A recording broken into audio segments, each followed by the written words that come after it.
किन सानसानो पार्यो यो यसलाई टुक्रिएर त्यहाँ पिस्नलाई सानो बनाएको यहाँ त्यहाँ टुक्रिएर ठुलो अट्दैन त यसमा होइन हजुर तिमी पनि मोमो पकाउने हो के उठी त छु त म हालेर पिसेर मसिनो बनाउने टुक्राउने यसो गरी पिस्ने हो यस्तो बनाउँदाखेरि खुस्किएन यतिकेमा यो यस्तो बनाएर पिसेर यसमा हाल्ने यत्रो धेरै यो त अनि माड्दाखेरि थोरै भइहाल्छ ए सुरुमा माडेर गर्नु न अस्ति जस्तै त्यो प्याज हालेपछि होला फेरि प्याज नहाले यसलाई चाहिँ सिमी पस्दैन क्या त्यहाँ यसलाई थोरै गरेर पिस्नुपर्छ के चाहियो तपाईँलाई के चाहियो ग्यास पख म दिन्छु अहिले खालीको होइन त माङ्गाल क्या बन्द छ तपाईँहरू चाहिँ के अनि यहाँ मोमो पकाउन छोडेर के गफ छुटेर बसेको मोमो पकाउँदैछन् मान्छे हेल्प गर्नु पर्दैन मान्छे लगाएको छ दुईजना मिस्त्रीहरू लगाएको छ बेबी तिमी नपकाउने मोमो तिमी खाँदिनौ मोमो त्यसो भए खाँदिनौ अनि पकाउन हेल्प गर्नु पर्दैन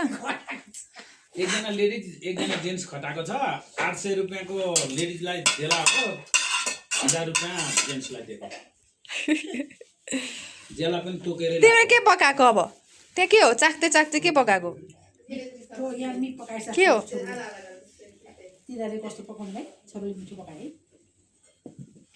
लु भन तिमी के भन्छौ लु भन यो हेर मोबाइल कस्तो छ देख्नु पर्यो ल के भन्छौ पकाएको के पकाएको मोमो अनि मोमो कतिवटा खान्छौ तिमी तीनटा खाने मिठो लाग्छ ल ल ल यो बन्दालाई मोमो बनाउनको लागि बन्दा बनाएको यो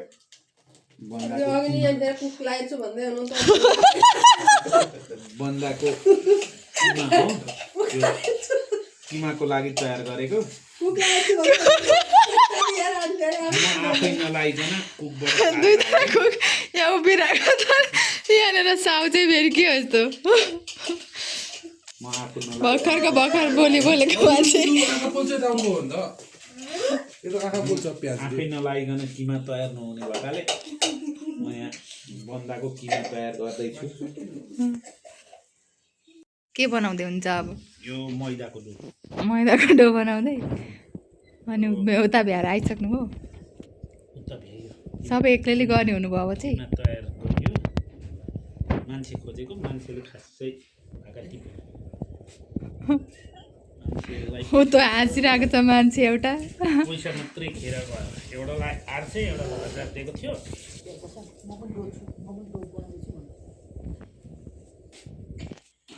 अब तिमी के बोल्छौ अब अझै बोल तिमी पनि मोमो खान्छौ अब अघि भनिसक्यो मोमो खान्छु म 3वटा खान्छु भनिसक्यो हो कति खान्छ तिमी ल ठीक छ नखाने कति खान्छौ छोरो तिमी के हाल्नु भयो साग पनि हाल्नु भयो क्या हो साग होइन त धनियाँ प्याज लसुन के घिउ हाल्ने यहाँ घिउ ल यति घिउ हाल्ने घरैमा के पर्यो कपाल पनि गएर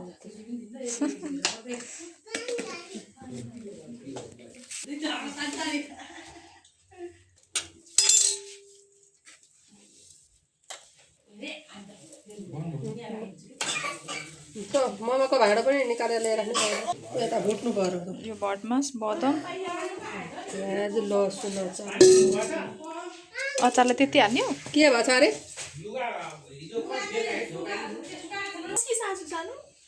कसकी सासु निलिसकेर बोल्ने पहिला पानी निलिसक्नु अनि निल न फेरि सर्किन्छ त मुखभरि जमाएपछि कसकी सासु सानीकी सासु कहाँ छिन् कहिले के गरेको सासुले सासु हुने गरी दुरीमा यसलाई के माथि ठडी भनेपछि ठडी दिन्छ यो नुन निकाल्नु पर्छ के खाएको बुवाले मैले बदाम माथिबाट बदाम चोरेर खानुभयो? छिर्छु। हजुर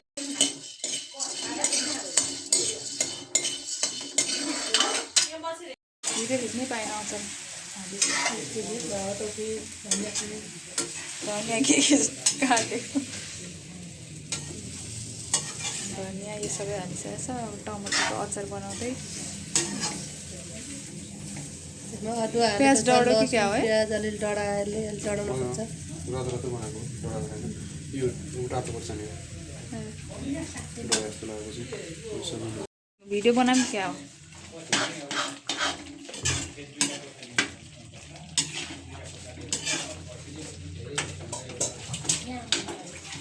ल है अब मोमो बनाउनु थालिसक्यौँ हामी आमादम खाने भाइ आउनु। यता रोटी बेल्दै हुनुहुन्छ के अरे पिठो बेल्दै हुनुहुन्छ कस्ता कस्ता मनपर्छ त्यस्तै त्यस्तै तपाईँहरू कतिवटा मोमो खानुहुन्छ लु भन्नु यहाँ लान्छ। म त अब त्यही कतिवटा खाने कतिवटा खान सक्नुहुन्छ 1.5 प्लेट खान्छु होला। तपाईँ 1.5 प्लेट तपाईँ तपाईँ चाहिँ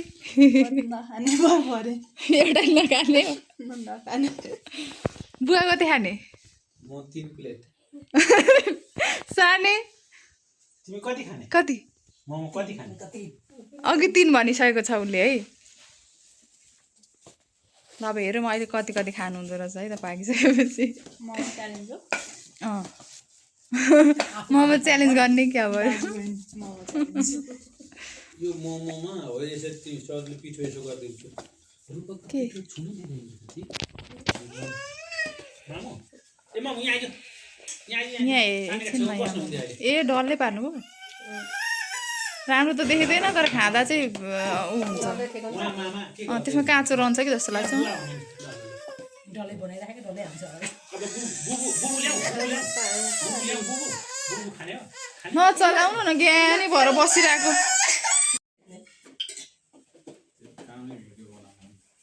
कस्तो हल्लिएको यो सुरेश सरले काम गर्ने सुर हातले बेलिरहेछ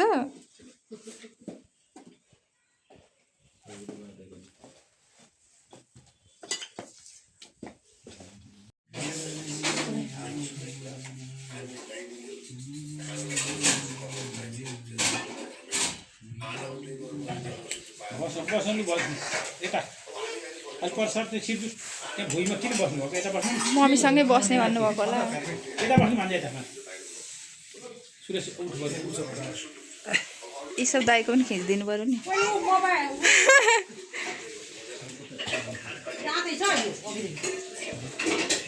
यो छोपेर राखेको चाहिँ तातो रहिरहँदो रहेछ कि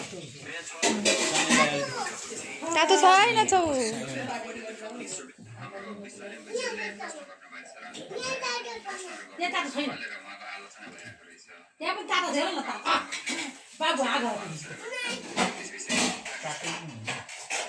चिसो लाग्यो क्या सानोलाई चिसो लाग्छ नि पछाडिपट्टि नि त ल म त राख्छु यसरी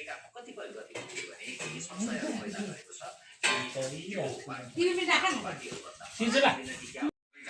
दिदीको लाग्छ लाग्दैन है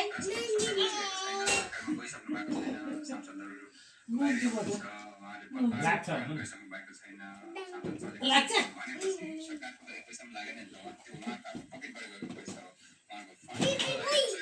दिदी उडायो ऊ त्यो भाइले मुठीमा आइज मुठीमा त्यहाँनिर थ्याङ्क यू पोल्छ थाहा हुन्छ ग्यासमा फुटुलो राख ग्यासले पोल्छ थाहा हुन्छ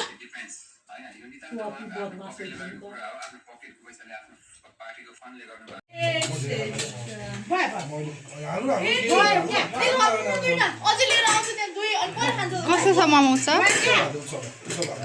मिठो दिदी कस्तो छ मिठो दाइ दामी छ तर खाइसकिस् बेबी कस्तो छ खाएकै छैन तपाईँले चाहे छैन होइन अब चाख्नुपर्छ चाखेर भन्नु है ल चाहेर भन्नु चाखिसक्नु पो कस्तो छ एकदम tasty tasty tasty yummy yummy छ यम्मी